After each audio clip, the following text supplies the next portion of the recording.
live. Welcome, everybody. This is the Reality Czars project podcast. It is a project. We're your hosts tonight, Nate and Thomas. That's me, the Paranoid American. And we are honored to have, once again, Flat Earth Dave on. Thank you, brother, for coming on.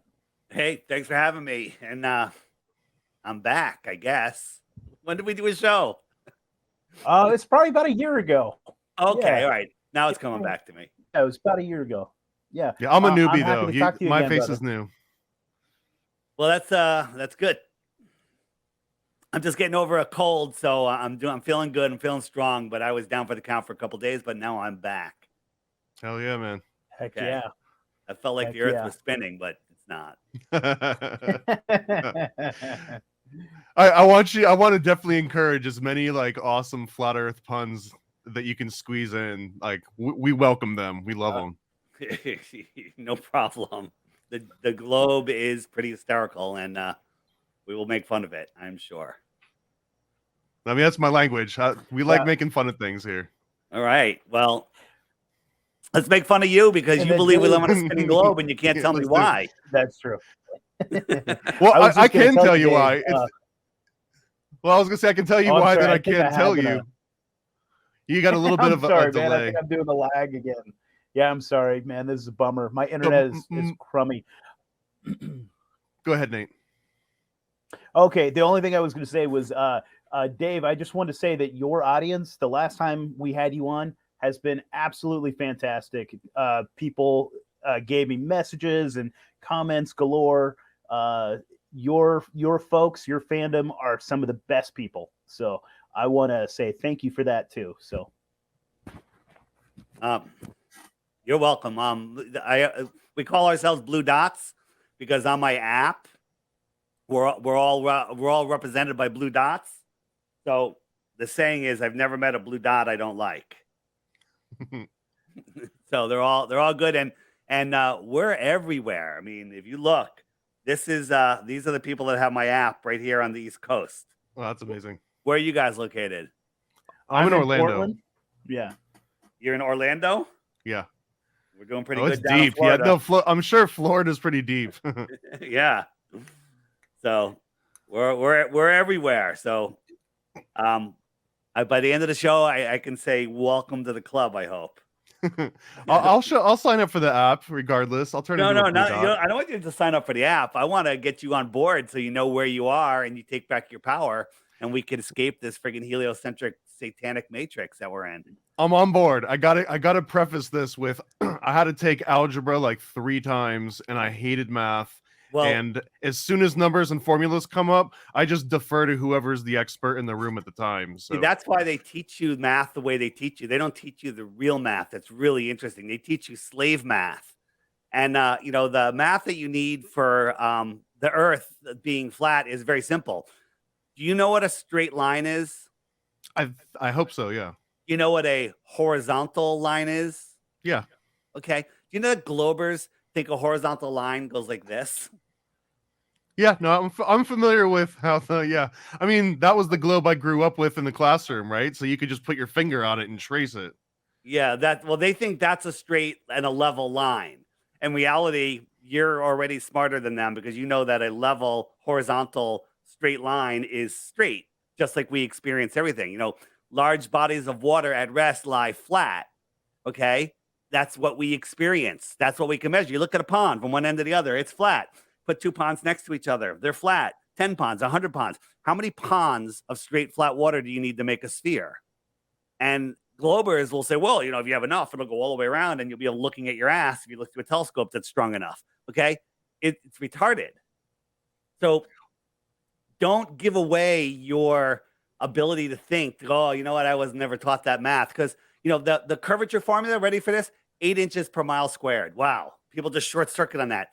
8 inches for the first mile, but we don't live on a slope because if the next one was 8 miles and 8 inches, then 8 inches, then 8 inches, that would be just a slope. If we live on a ball, it's curving faster and faster. So you just have to square the miles. Okay.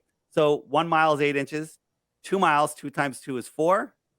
This is already getting into more math I'm comfortable with. Yeah. So it's so simple. It's just so simple. just look at you don't even need the math. Just look what your life experiences tell you, right? Look what life tells you. And we're talking about some other stuff today. I've got some interesting stuff that I think will blow your Well, you mind. mentioned the horizontal line, so correct me on this because I'm a bumpkin when it comes to all the terminology. But I understood horizontal to be more a reflection of your current perspective. Like, for example, if you turn your body 90 degrees, well, now you might be talking about vertical lines versus horizontal, because vertical and horizontal entirely depend on your personal perspective. So couldn't you also apply that to straight versus curved? Yes and no. No. So no, really. Both of you guys point up. We're all pointing the same way. Point down. We're all pointing the same way. Now point left. We're pointing in different directions. Where, left could be for any direction for me, depending on where I'm facing. Forward is one way for you, but like when we're facing each other, right, our forwards are opposite. But up is never changes and down never changes. But if we say horizontal, I'm thinking a line like this, right? But if I tilt my head, now all of a sudden, this line that I'm looking at and describing is vertical to me. Well, but it's horizontal. It's horizontal to down. Down is always straight down. A plumb bob shows you down. Okay, yeah, the fair point. Okay, and a horizontal line to that is always perpendicular to it. I think this is so we have a ball here, and we have a guy standing on top of the ball, and this is level to him. But if you lived on a globe, you had two guys over here. Well, that doesn't exist on a globe, because down is down, just like we experience it. But those two guys would be below me, if they were that far away. Yeah, they'd be on their own planes. And their down would be this way. Okay? Okay. That's ridiculous. It's absolutely ridiculous. Why? Why? That's not what we experience. I mean, I'll show you this. Well, the down, let me just make sure I'm understanding. The arrows on the left and right, should they not be oriented to the people the same way they the people should be, are now? But I'm showing you down is down for all of us, and it's not wrapped around a ball. Okay. So this is a picture of the real down as opposed to the fake down, which is because I guess the globe down in that picture would be at the very epicenter of that Earth. That would be the down. Right. So the farther you go, the more of a curve there is. So in 10 miles, there's 66.6 feet of curvature. We don't have to do the math. That's just what it is. And you can verify it.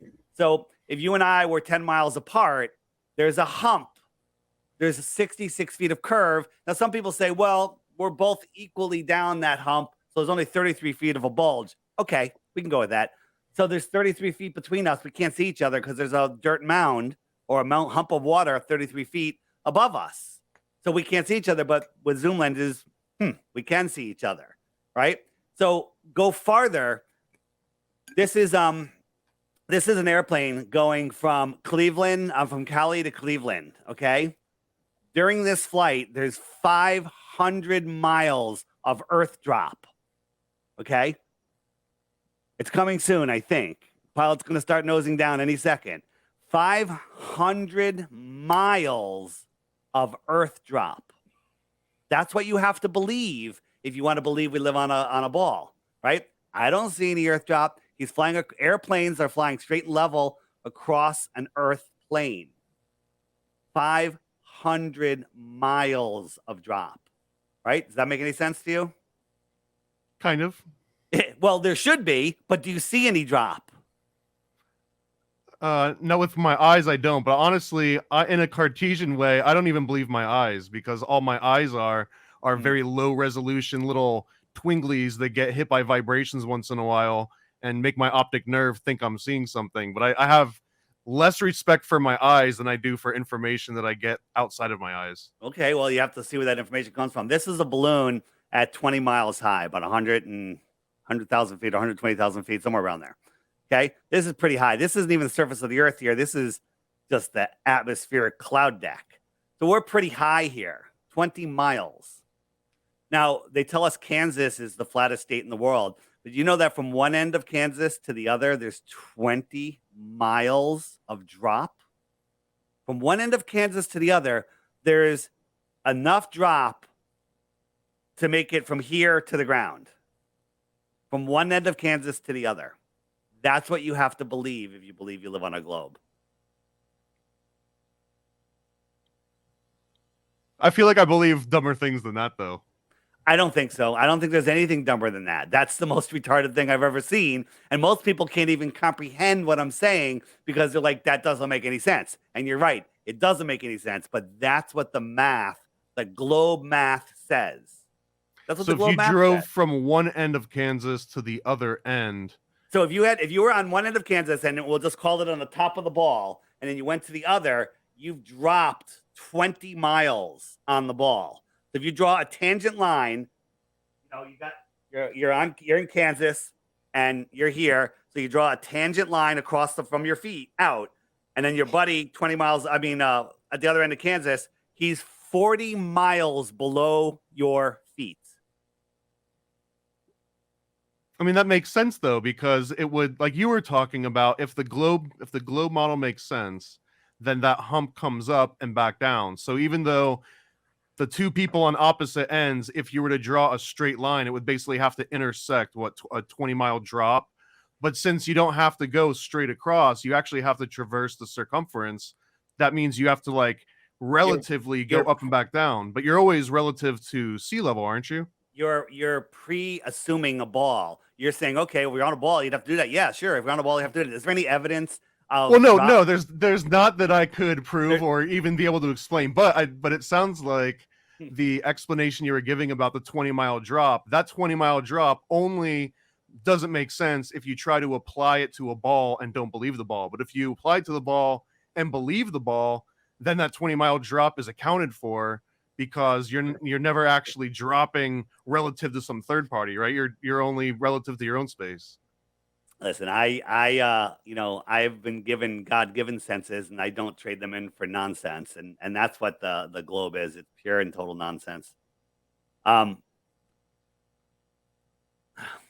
Let's try a different thing. So, you know about high pressure and low pressure? I mean, from a very basic, again, I'm lucky that I even graduated high school, so go easy on me here, man. So if you had a balloon and it's got air in it and it's stretching out the rubber, that's more high pressure than the air outside of the balloon, right? Right. And if I put a hole in the balloon, the air is going to violently equalize. If you got a glass bottle, and sucked as much air out of it as you can and put the top on it, that's low pressure. And no matter what orientation you hold that bottle up or down, when you open it, air is going to rush in the bottle and equalize.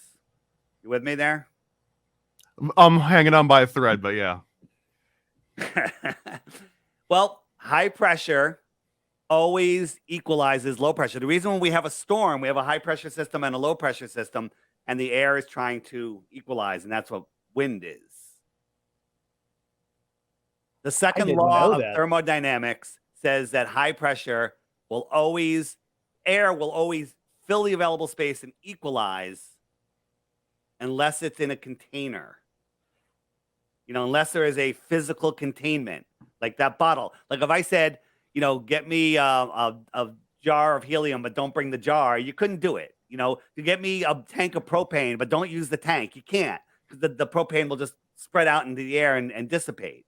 Okay, you need a container to have air pressure, right? So we're supposedly on a lumpy rock that's gravitationally pulling in water to make a smooth, curved water ball that's spinning, that has rotational centrifugal forces pushing the water out towards the equator, bulging at 14 miles high, which is what they claim, which is nonsense. And then there's air pressure on top of that, adjacent to a no pressure system that we call space. Everything I said in that sentence is absolutely not possible, absolute insanity. But most people, because they weren't taught how to think in school, just go, I got to leave it to the experts. And they defer their common sense for nonsense. That's what I've always had to do. I want to turn this around. I want to pretend that I'm in school, right? And you're teaching me, and this is a public school education, and I'm supposed to be, mistrustful and looking into things myself. So my favorite thing that I always wanted to find more information out about, and I feel like you're probably my last hope at getting a good answer on this one.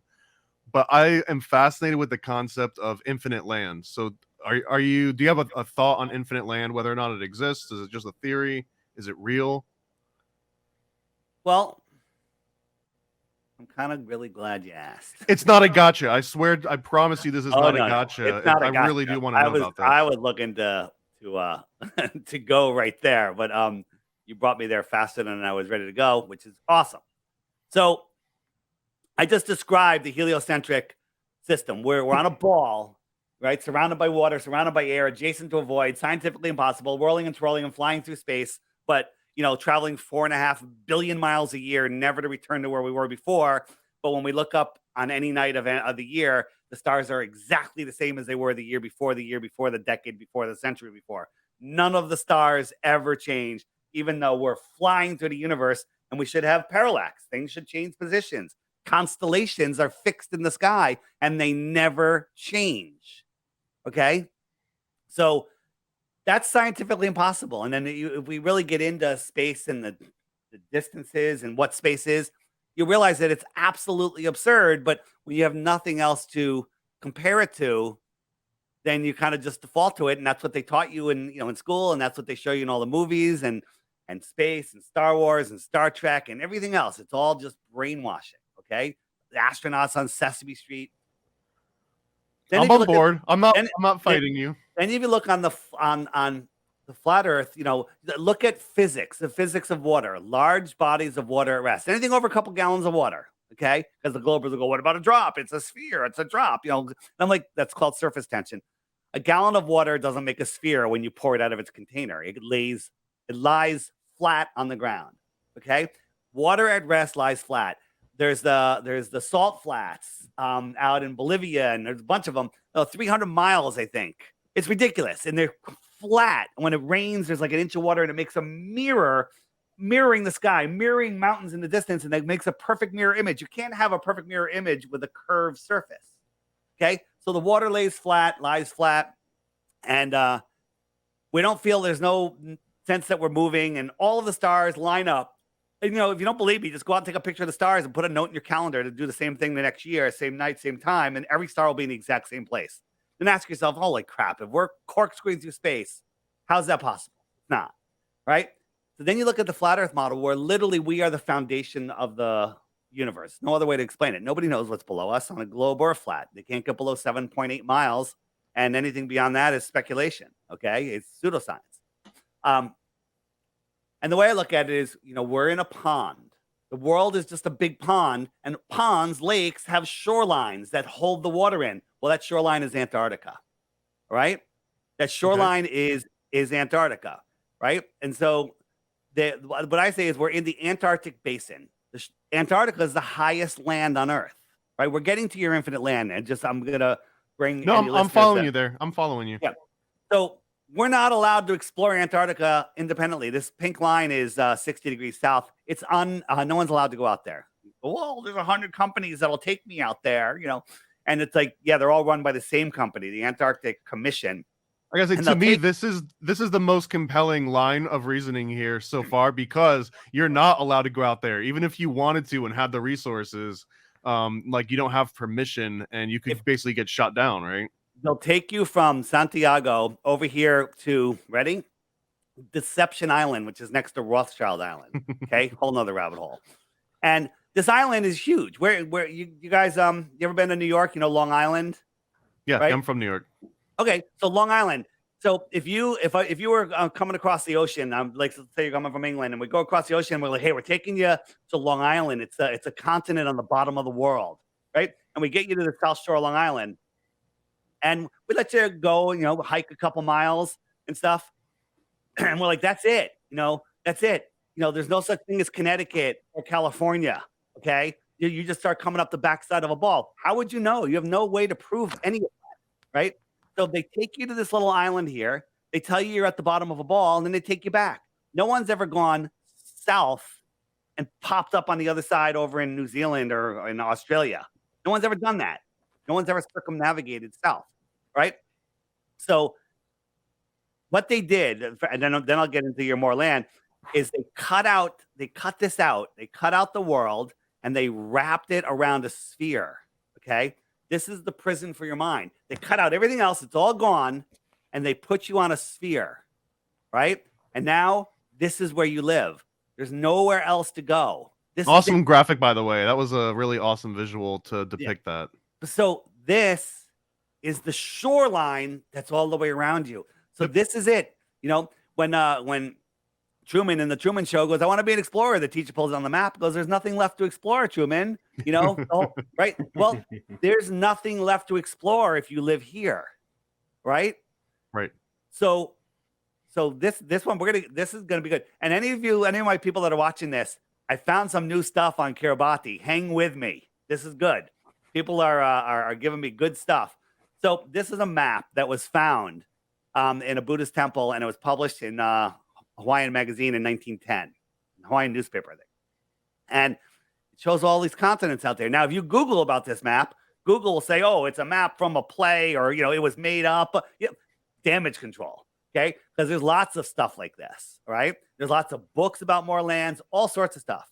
Right. Well, there's now, in my mind, evidence. Have you guys ever looked at how the time zones go, and they have all these straight time zones from north to south, you know, all the longitude lines, but there's one spot where the lines kind of make this weird zigzag. Have you ever seen that? Yeah. What is that about? Yeah. They don't talk about it, but something very interesting happened. So I'll show you. So we're looking at this, and we then were looking at cargo shipping trackers, and you can click on any one of these ships. It tells you where they're going, what they have, the captain's name, where it's registered, you know, how long it's been at sea, everything. This is just a cargo ship tracking website, right? But then we noticed there are some ships hundreds of miles inside of the shoreline of Antarctica. Like, whoa, how did they get in there? Isn't that land or frozen at least, right? Like 400, 500 miles inside, we found ships. There was a line of them going right through here. And we're like, what is that? And we click on the ship, very little information. One ship we clicked on, 580 meters long. That is a gigantic ship, okay? A gigantic ship. And 80 meters wide, right? And we're like, all it says was that how big it was and where it was registered. And it was registered on the island of Kiribati. Have you heard of it? I haven't, but you're getting me hot right now, man. So out here in the middle of the Pacific Ocean, you can't even see it. I put a pin on it. We're going to zoom in on this little friggin' sandbar. Okay. This is called the island of Kiribati. Right. And China and the United States say this is a very important island for international trade. What the hell do they need to stop at this friggin' sandbar for international trade? China gave them recently $10 billion. What's that about? Okay. What's going on in Kiribati? Right. And so China gave Kiribati $10 billion. $10 billion. And America and China heavily involved with this island. Okay. Is it even a country, or is it just an island? I think it's a, you know, I think it's like a republic of somewhere, or I don't know. I don't know the exact thing. I forget actually. But what do they have a giant ship going all the way south where it shouldn't even be able to go? Like, that doesn't make sense. So the way I look at it is, what if there was trade routes from Kiribati to other lands, to other civilizations, other advanced civilizations? Okay. What if we're trading food? What if we're trading technology? Name is that? It's a country in Oceania. Yeah. That's what it says. Oceania. Okay. It's its own country. And what if there's a trade route? Like, what if we're getting our computer chips there? Okay. I heard some great testimony from a technician that worked in a computer chip company. And they said they're always trying to make the chips better, and they make tiny, tiny, tiny improvements. And then whenever they need a new chip, all of a sudden the CEO goes, oh, here's a new chip, reverse engineer it and make 1 million of them. Okay. Like, where did that chip come from? I don't know. maybe they're making them there. Maybe they're getting technology from advanced worlds. Maybe they're trading, maybe they're trading all sorts of stuff. Maybe that's where we got our stealth fighters from. Maybe we're trading tuna. I don't know. Like, where are we getting all this tuna from? Okay. All right. So a trade route, an important trade route. If this was going on, how would you know? You would never know because you never even heard of Kiribati. Right. So let's go. I just assume it all comes from Taiwan. Well, maybe. Who knows? Maybe it's imported from the outer ocean. Well, that's what it sounds like, right? Like that would be the legit handoff. And you know about Captain Cook, right? He's the one that explored. When he circumnavigated Antarctica. It should have taken him, a couple months, but it took him 3.5 years. He went over 68,000 miles. There's a Captain Cook hotel on Kiribati. Another connection to Antarctica. What's that about? Just a coincidence? Maybe they were captain. They were fans. But if you look into the history of Kiribati, now, do you guys know, backtracking, nuclear bombs don't exist? Do you guys know that yet? I believe that. No, this is new. I don't know how Thomas feels about them. Okay. Nuclear bombs. So what they told us about nuclear bombs, nuclear bombs, horrible, radiation lasts forever. Did you know that 3 days after Hiroshima and Nagasaki, the trains were running, the sandwich shops were open, people were selling flowers on the street, and everyone was back to work? Okay. No one's allowed to report on it. Only one guy was allowed to take pictures and write articles. And anyone else took a picture, wrote an article, was put in jail. Okay. And there's less cancer there than in the United States to this very day. Plants, animals, and people have always thrived there, never left. It still is fine. It's a total hoax. And there's video of them stacking pallets and pallets of TNT at ground zero prior to the blast. Okay.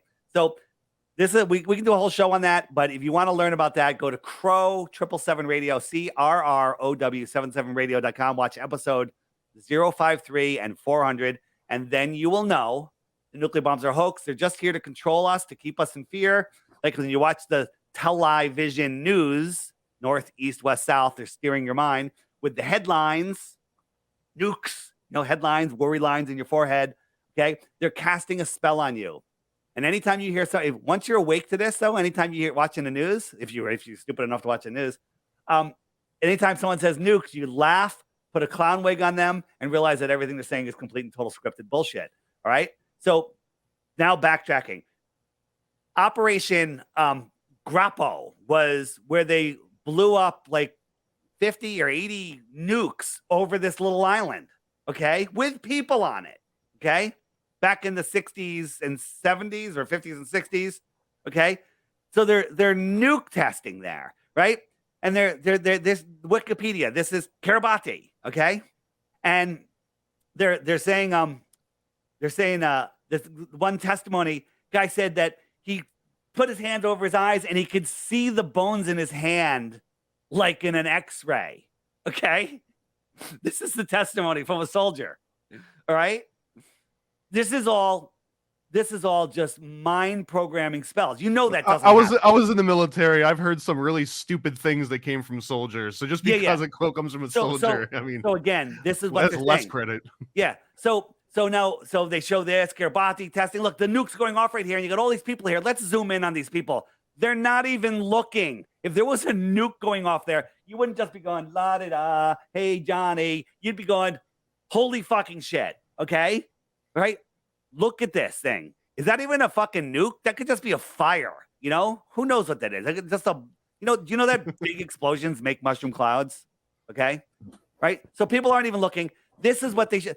And by the way, there's still articles coming out 2020, 2021, 2022 about Kiribati and the nuke program because they don't want anyone wanting to go to Kiribati. Okay. And this is what they show you. This. Look at this fucking thing. Okay. This is all CGI bullshit. Right. So they don't want you there. And look, now they got all the guys with they got a sheet over their head to protect them from the radiation. Look at the nuclear explosion now. What the hell is that? Well, if that was a nuke, don't you think it would nuke those clouds? Okay. This is complete and total bullshit nonsense. Right. So now going back to the time zones, right?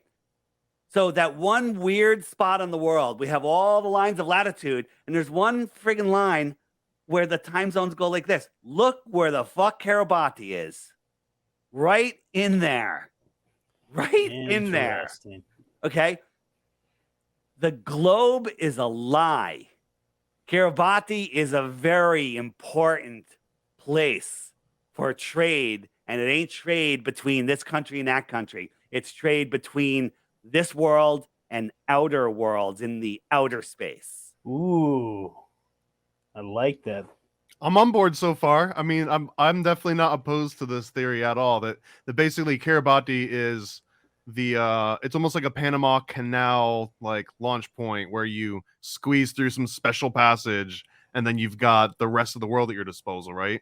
You know, I actually think that there are continents, large areas of land within our pond, inside of, you know, this side of Antarctica that are just off GPS, and you would never go there. GPS steers you around. You don't just go. And in the deep south, compasses don't work because they can't reach the north, and there's no compass that points to a south pole because there is no south pole. So this is an interesting point that I don't know if anyone ever brought this up as like evidence against flat earth, but I actually have a suggestion here on like how you can turn it back around. So there's certain formulas for using GPS and figuring out the distance between two places. A lot of those formulas do have to incorporate curvature in order to get some kind of distance. But I've got a good one for you. But in China, there's an explanation that they say it's for national security reasons, but they basically have their own formula that is different than the one that the rest of the world uses. So that if you were to try and take our formula and then plot 2 points in China, they actually would not line up because you have to have China's formula, and their formula is basically supposed to be like a state guarded secret. There's people that have reverse engineered it, and you can find it online. But there is proof that different companies, but different countries essentially have their own formula for what curvature is and how to calculate distance. Interchangeable, right? Potato, tomato, same thing. Yeah. So it's the same thing with GPS. NASA runs GPS. NASA is completely fake. And the GPS code that does the calculations, they say it's open source. Yes, anybody can use GPS because they want you to use it because it charts you around a globe and gets you to where you want to go. Because all of the points of the flat Earth are put on the globe, and then GPS will get you there. But they won't share the source code that shows the calculations on how it's doing this. Okay? Because if they did, then we would know exactly the setup of the flat Earth. They can't do that. Right? Interesting. And what's this line of code commented out here that says keep the rubes away? What does that say? Where? Well, I'll say that if they release the source code, everyone would find the little comments. It's like, and here's the part that keeps the rubes away from Antarctica. Yeah, there you go. So, what do you think about that? I'm on board, dude. Yeah.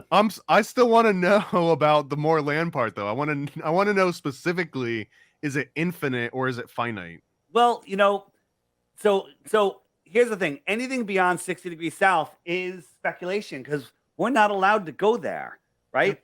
We're not allowed to go there, but we want the right to go there. And there's so many books and stuff about more land, and from the 1800s and before, and so much evidence to go with it. But again, to prove the shape of the Earth, we don't need to speculate beyond where we can actually go right now. We want the right to go there. We can prove it right here. It's so simple. Okay, the globe is nonsense. People are like, oh, there's a high dome, there's a low dome, there's a curved dome, there's a flat dome, there's no dome, there's this, there's that. That's fine. We're trying to figure it out, but we all know for a fact that it's not a scientifically impossible lumpy rock with curved water surrounded by air adjacent to a void, because that's not physically possible. Okay, so here's my favorite theory, right?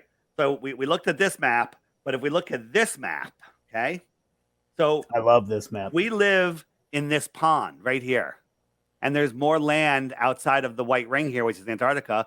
So that's more land, and then more land here. Then this would be the end of our pond.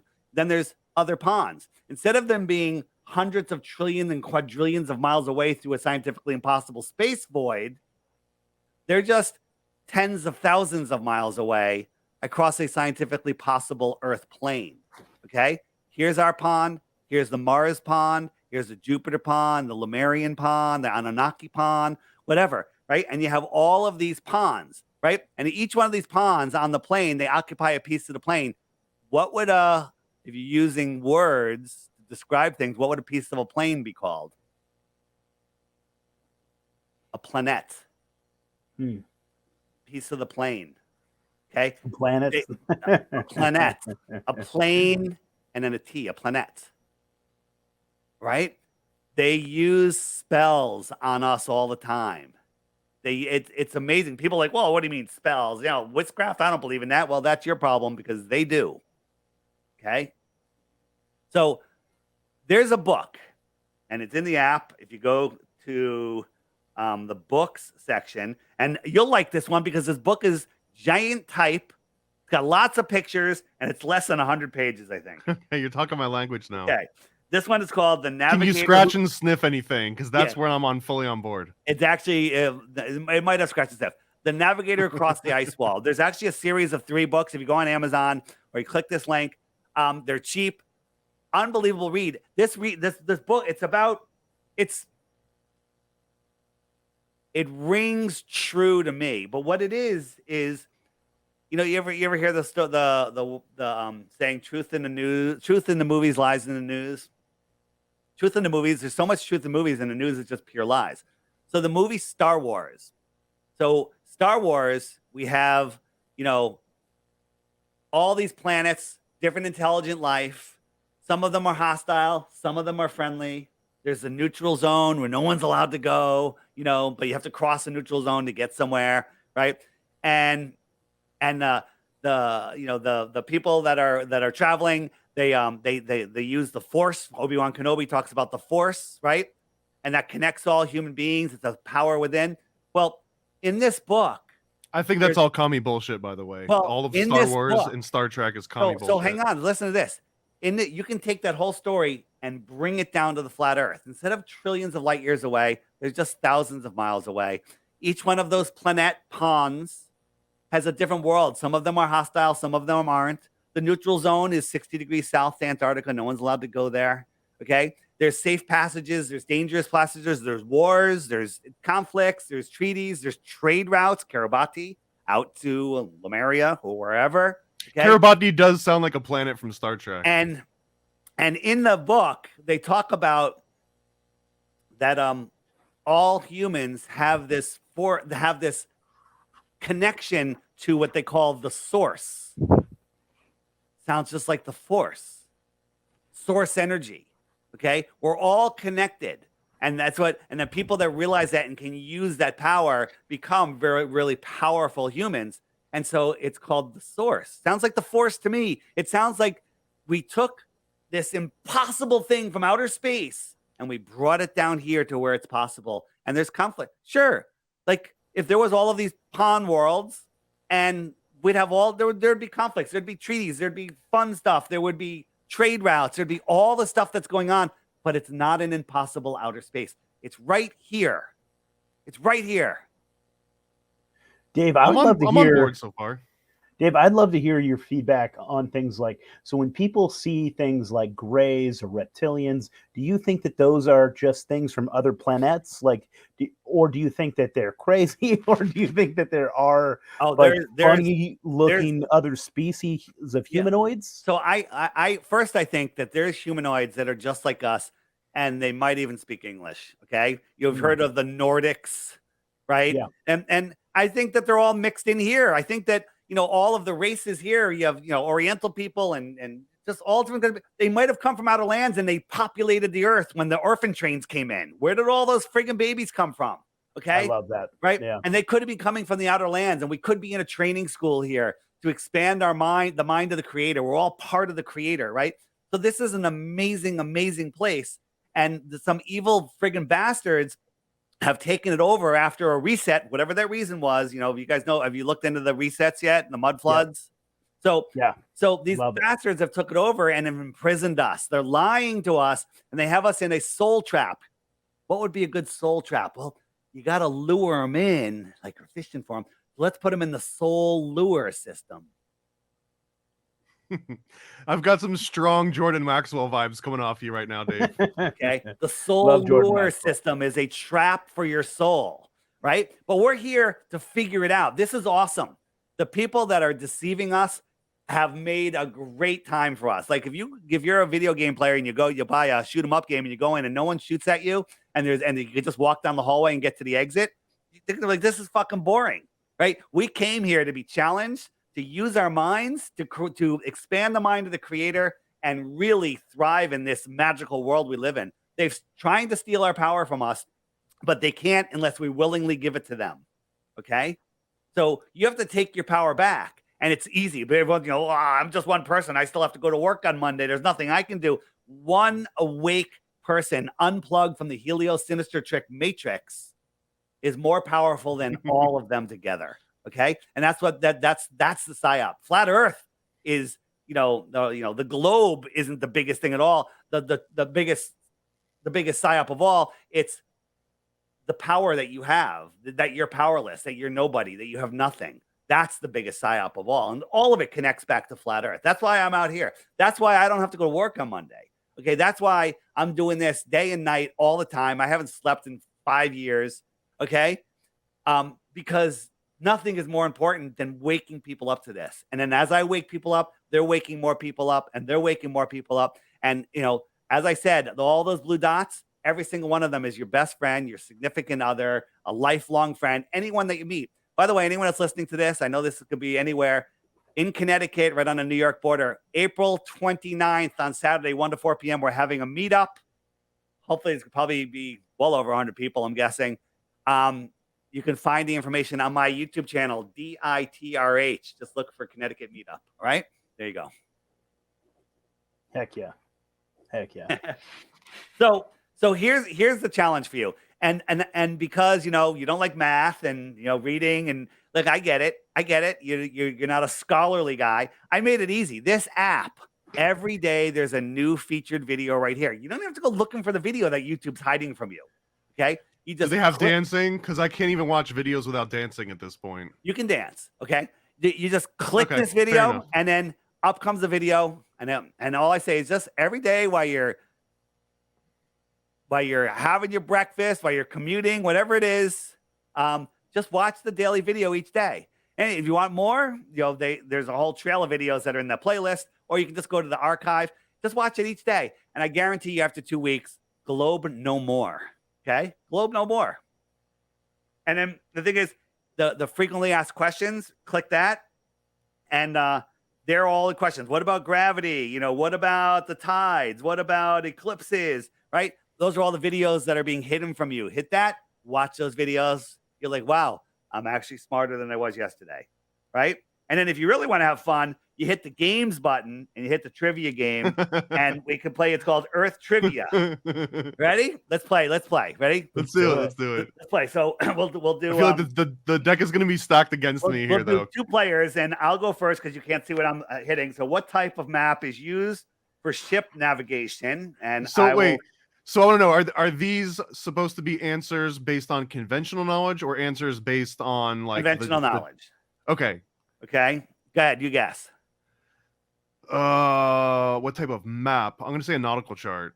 Nautical chart. All right. And we'll see. And the answer is you're right. Nautical chart. Well, look at that. All right. Let's do 3 questions.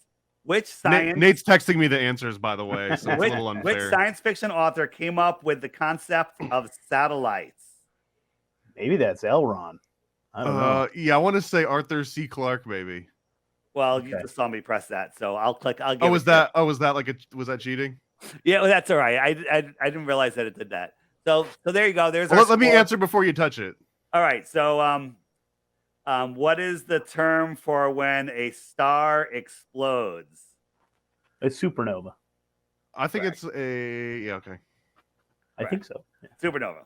We'll both hit that, and you can't hear the sounds, but it makes cool sounds. And so if I end the game, it gives us our score. You guys got 100%. I got 66%. Look at that. Fun, right? Yeah, man.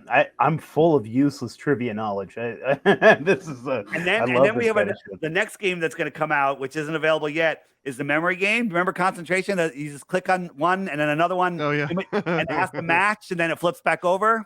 Then you have to remember where it was.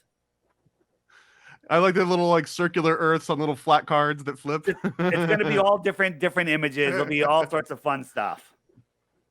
So there it is. And then also, because you don't like books, if you go to the images section and you scroll all the way down to the bottom, it's going to take a second to load because I just loaded the app.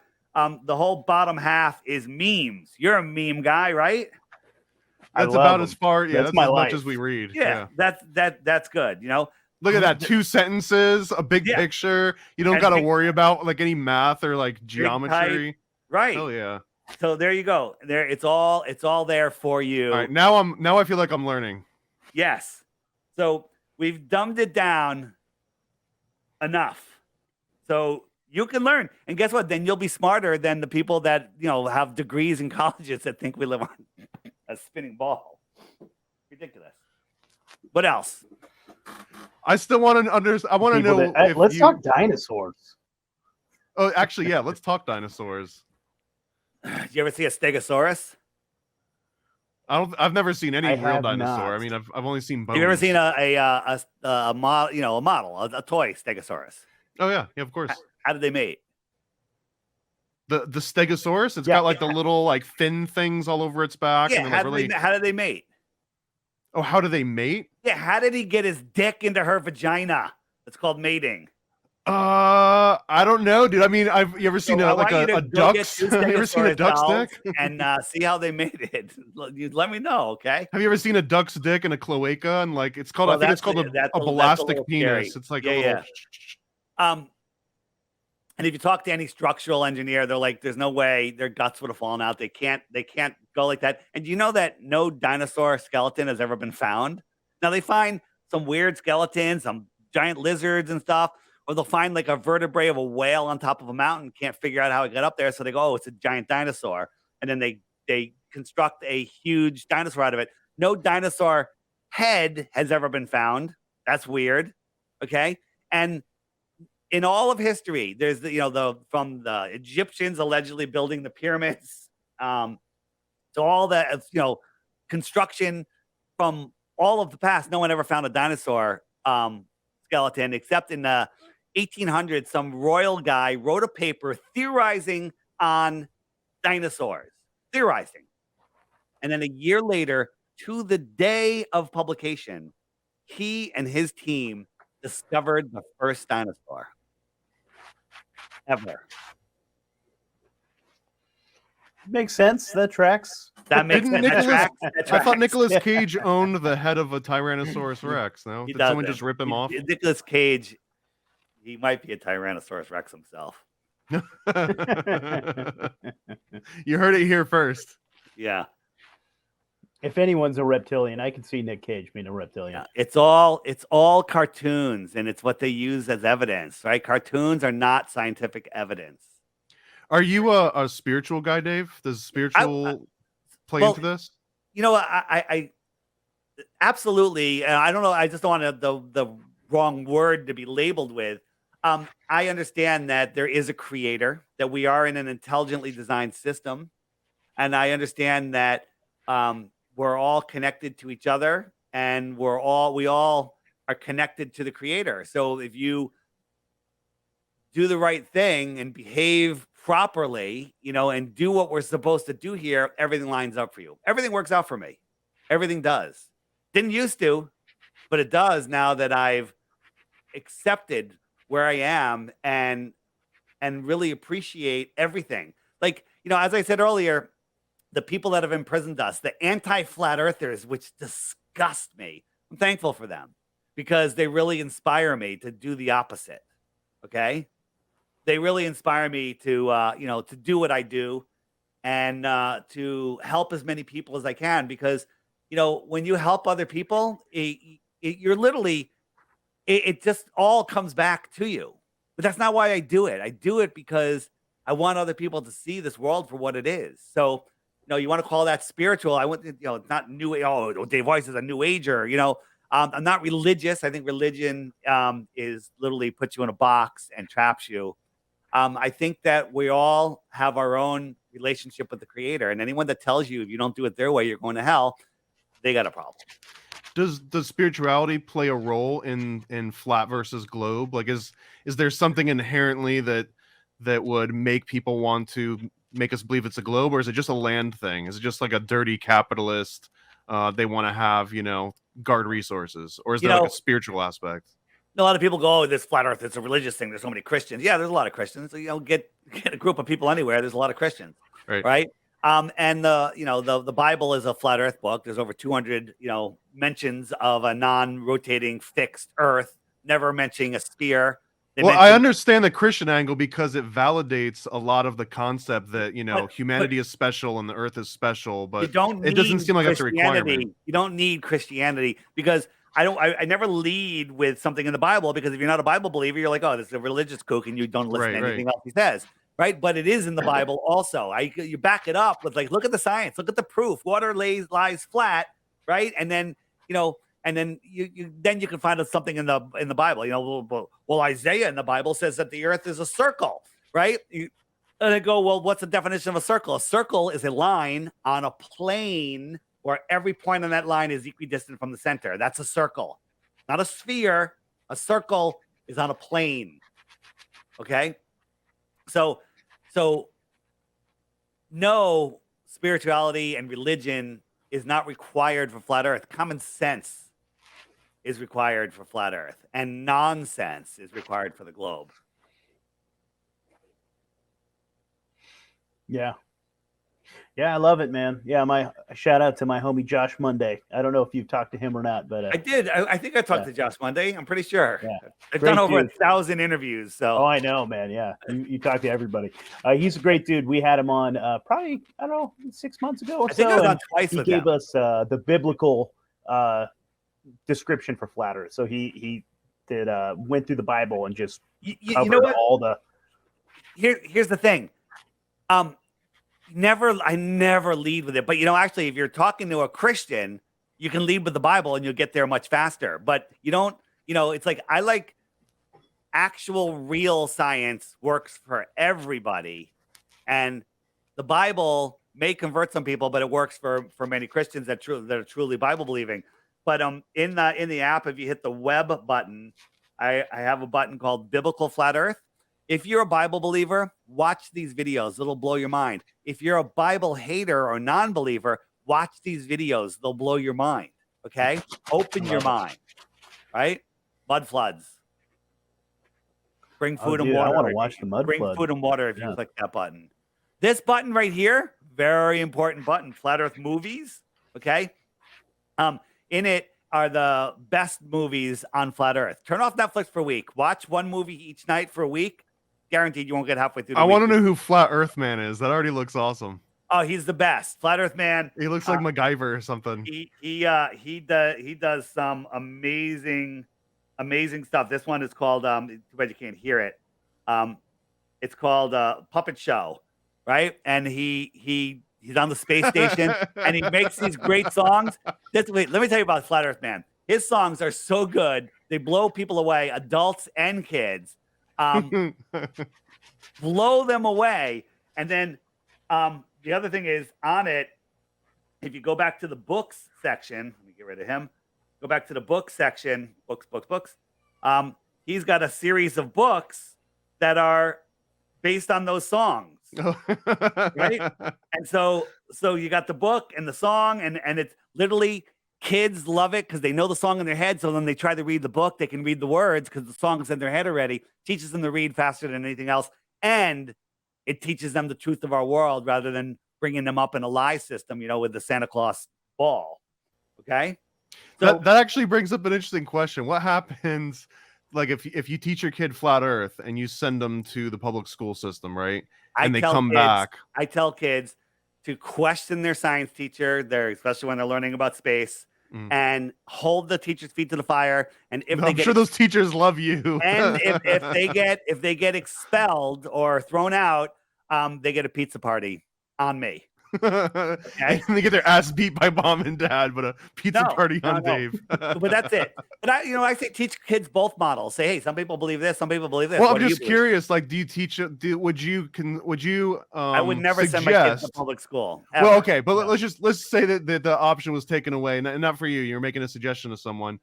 But like, would you tell them to be like crypto earthers, where they go to school and they teach the school what the school wants to know, and then bring it back home and do the flat Earth thing, or should you just go balls to the wall and like don't even let your 6th grade science teacher let up, and just like every single time, no, it's a flat Earth. Prove hold the curve. Feet to the fire, get thrown out of class, get a D, get an F, get thrown out of school, and then I'll hire you. Okay, I'll hire that kid because that kid has determination and common sense, right? School literally, watch the Pink Floyd song where they're cutting the kids and turning them into boxes and turning them into robots. That's what school is. School's an indoctrination system. Do not send your kids to college.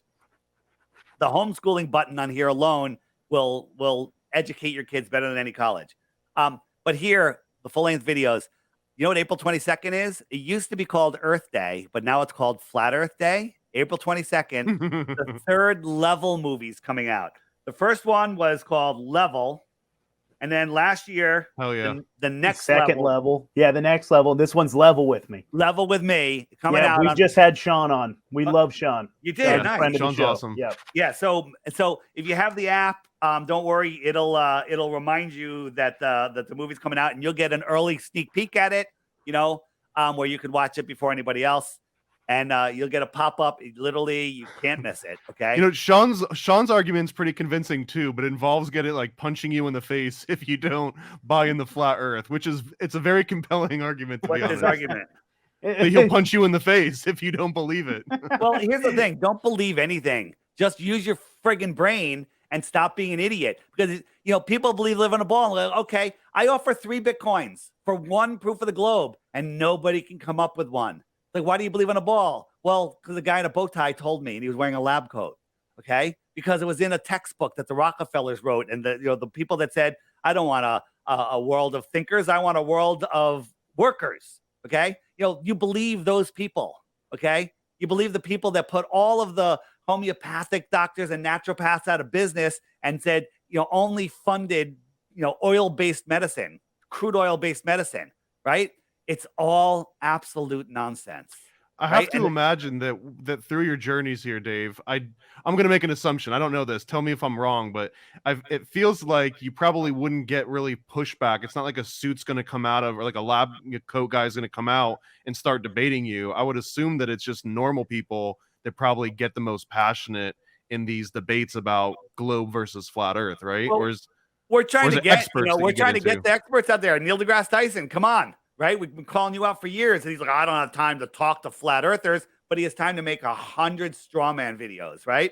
We have, the Brian Cox, right? The other big, spokesman for science. He goes, no one in history has ever believed the earth was flat, except every other culture before NASA. Okay. Right? He says no one in history has ever thought the earth was flat, right? It's like he's asking for a punch right in the face, to be honest. Like, it's so friggin' crazy. No one has ever think, but everything, every culture before us was based on flat Earth. Everyone before this religion came in here called NASA, right? Never a straight answer. Yep. Not a space agency. Yep. I love it. Right? I'm on board, man. To be honest, the Arctic wall hiding us from the rest of the world. I'm on board with the Rockefellers lying about everything in the school books. Like, none of these are hard sells for me at all. And to be honest, even if you were to get me away from being a dirty globalist, maybe in my mind I'm just contorting things, but I would just imagine, great, we're on a flat plane. Almost if you took a handkerchief and wrapped it around a beach ball and then unwrapped it again and now it's flat again. Like, to me, it almost feels again like, tomato, whether it's flat or round. If the real crux here is that land is being hidden and knowledge is being, hidden as well. Yeah, and I think the most compelling thing is just the elites trying to hide how special we are. They want us to feel that we are like random monkeys on a ball that's flying through space, that's unimportant in this vast, enormous universe. Well, hold where on. we're Couldn't just a couldn't speck. evolution still exist? Couldn't monkeys turn into people on a flat Earth too? No. No. Well, I thought. Dude, I'm but I a firm creator Dude, guy, but Well, you just blew my mind here because I thought there was no spiritual component, and usually the only pushback to just evolution is a spiritual one. Never ever do defects, mutations make something better. Entropy, everything just becomes less and less and more confused. You break a glass on the ground, it's never going to put itself back together, right? The mishap after mishap after mishap from an amoeba doesn't make a human eyeball that can sense everything and navigate through this world, right? We don't have a third eye in the middle of our brain that can receive light from our heart, right? Just by accidents, by a monkey turning into a human. Now, are we still within the flat Earth realm, or are we We're talking merging about into a there's separate? no evidence of evolution. Now there's microevolution, like, hey, guys like mating with girls with big boobs, so there's now more girls with big boobs. That's microevolution. But never does we turn into another species. Species just appear. They don't evolve. Period. Okay?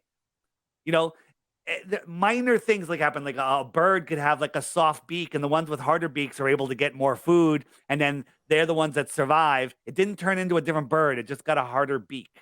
Okay? So is evolution incompatible with flat Earth, or are we talking about two completely Evolution's different incompatible concepts? with reality.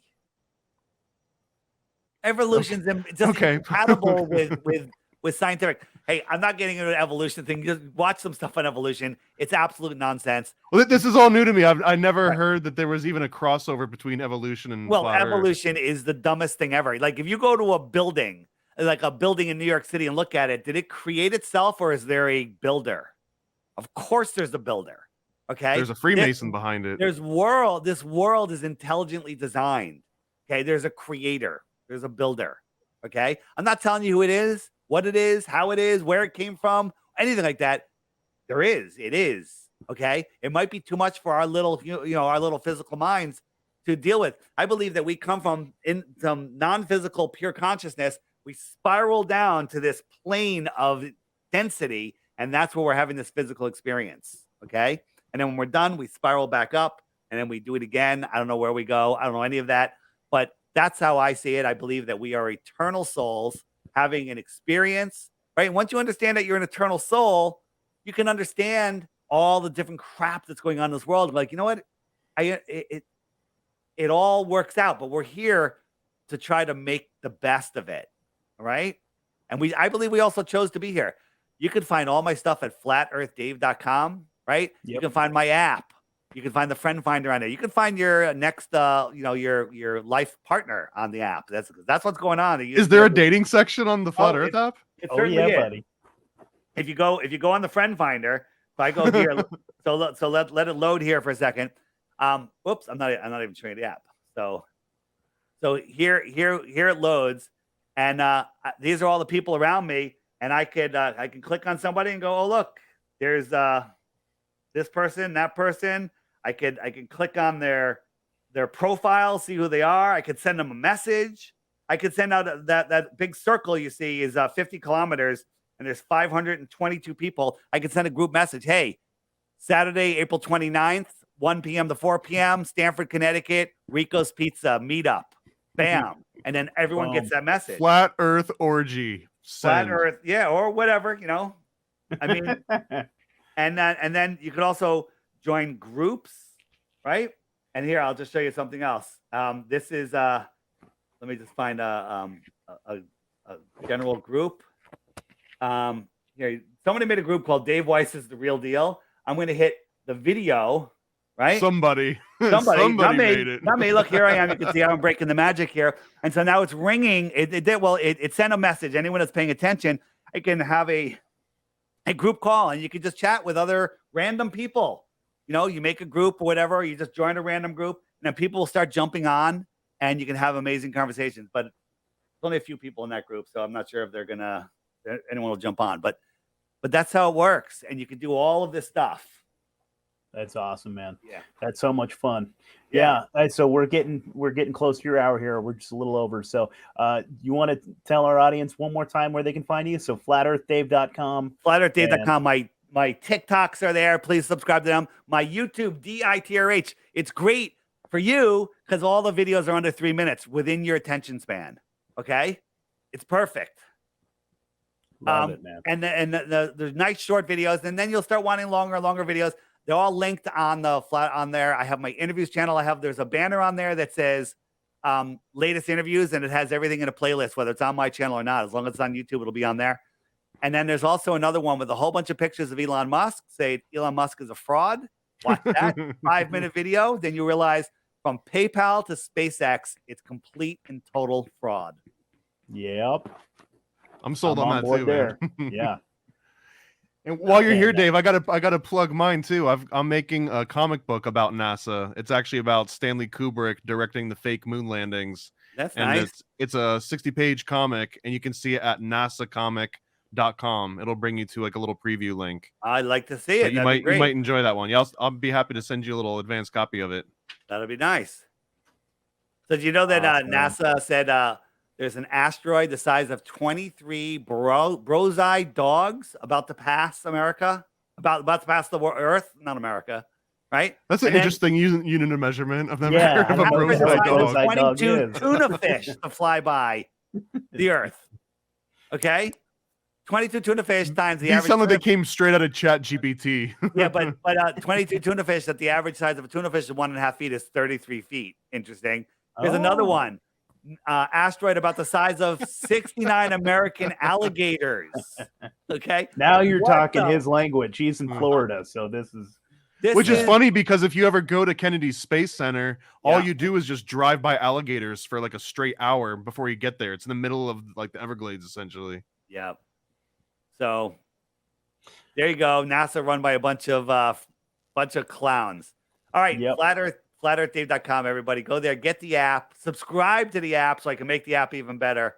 The subscription's $11 a year, by the way, but you don't have to get the subscription. But you might want it because it unlocks a few things that are extra.